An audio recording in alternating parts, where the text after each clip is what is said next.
My social history story continues in Britain with the summer holidays. Where did we go and what did it cost? We will find out now, and there are some surprises.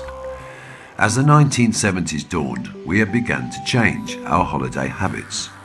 Where we went and what we looked for in our summer holidays.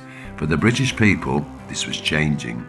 We were getting continental, with adverts showing sunny beaches and glossy brochures, giving us a look at what we could enjoy, new wine, food from foreign lands.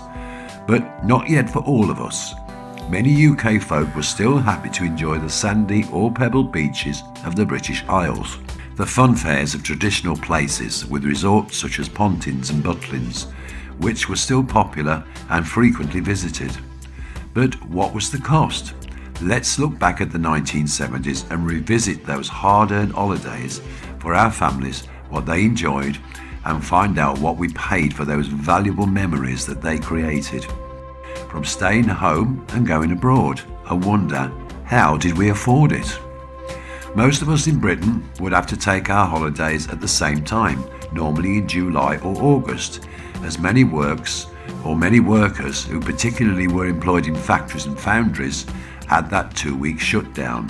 So if you didn't plan your holiday for those 2 weeks, you went nowhere. Let's look at the average family holiday and see what it meant and the cost, and compare those prices to today. I have picked the year 1975 so I can get the average prices and the average wage for that year. Toot and Pollute, remember those characters? In the 1970s, this was the advertising campaign for Butlins holiday camp at the time. It all started with Billy Butlin, who began his holiday camps in 1936, after having a dream when he was locked out of his bed and breakfast lodge in Barry Island in Wales, and he had nothing to do all day. This became his inspiration, and he finished up opening Butlins holiday camps, and by the time the 1970s arrived, he gave us many choices, which included Skegness, Clacton-on-Sea, Minehead, and Barry Island itself. Families flocked to these camps and would spend their holiday being entertained by social clubs with bingo, various singers, comedians, and such like acts. Along with competitions, which was all included in one price, they were offered meals as part of the package, along with entertainment for kids. The average stay would be about a week, but the whole family would look forward to all that pampering and relaxation, plus not having to cook, with reasonable prices and reasonable accommodation. Many of these camps had chalets, which was okay for basic needs. Now, the average price for a family of 4 in 1975 was £50, but that would depend on the season. High summer holiday seasons, this would average around £85, but that would depend on the location you chose.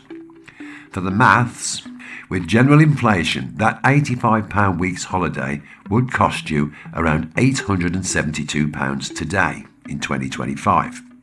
This is a surprise.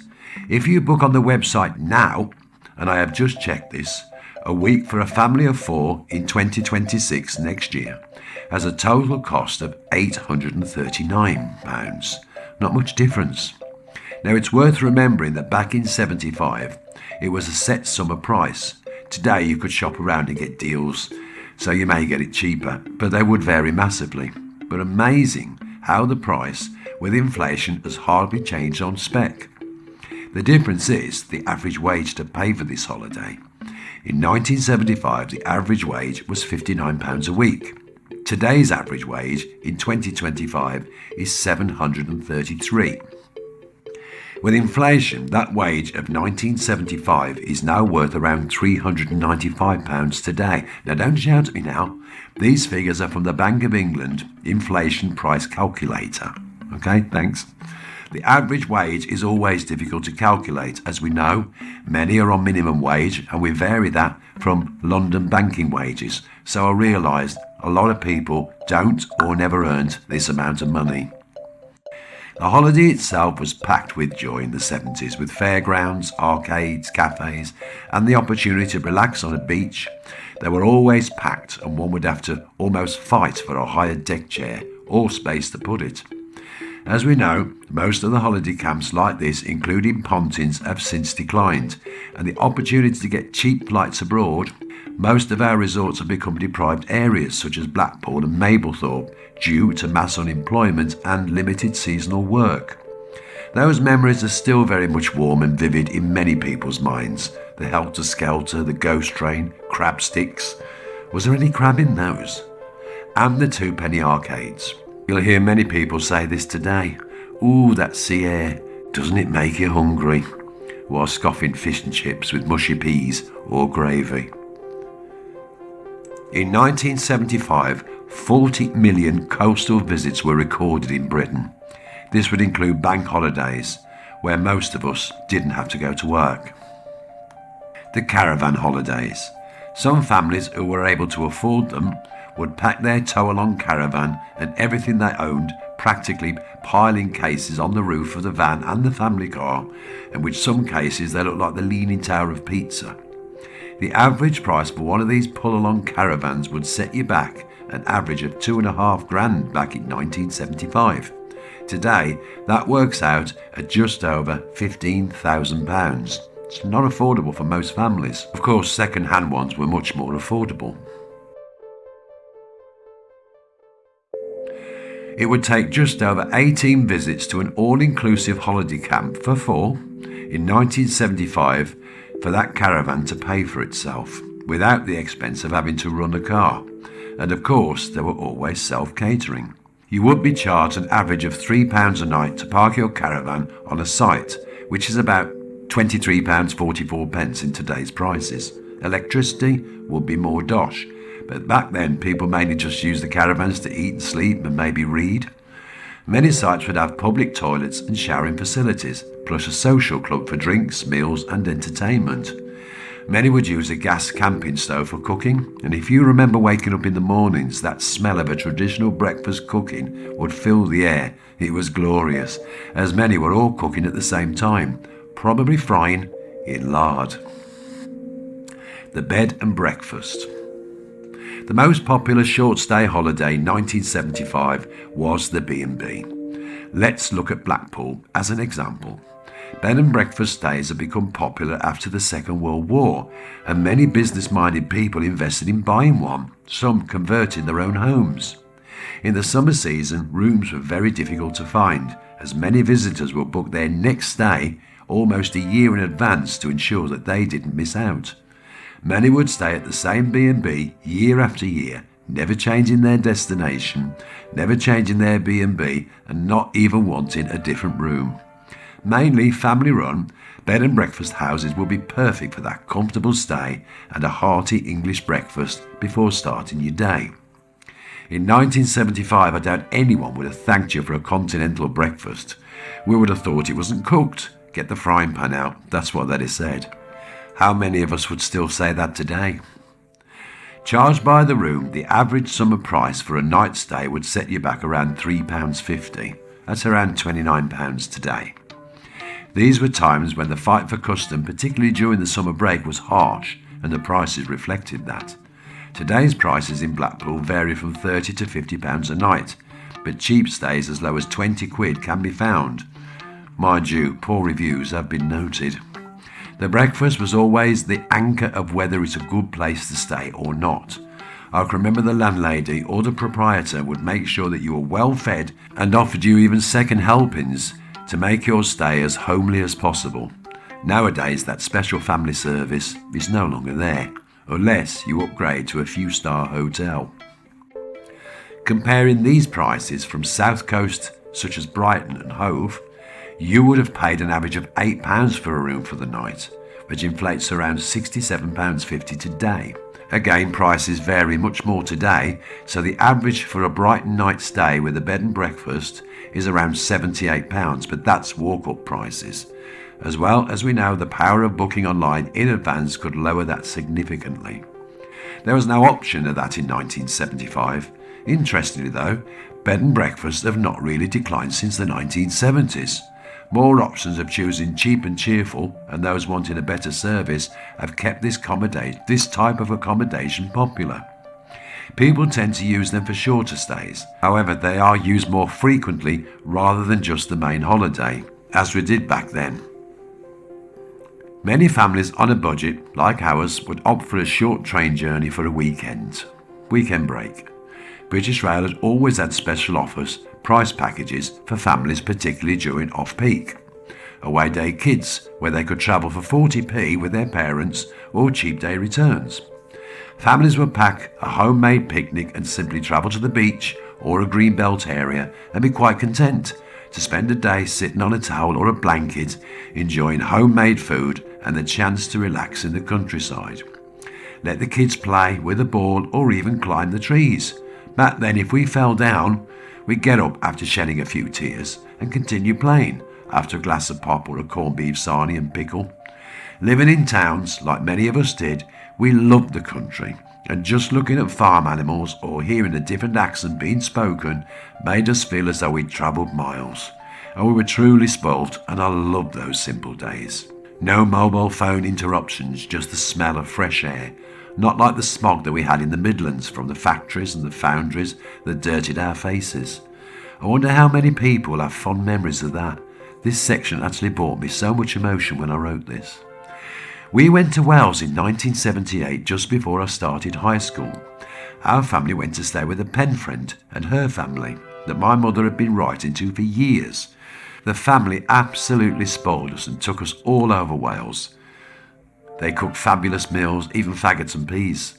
It was the best 6 weeks we had, and we still talk about it today.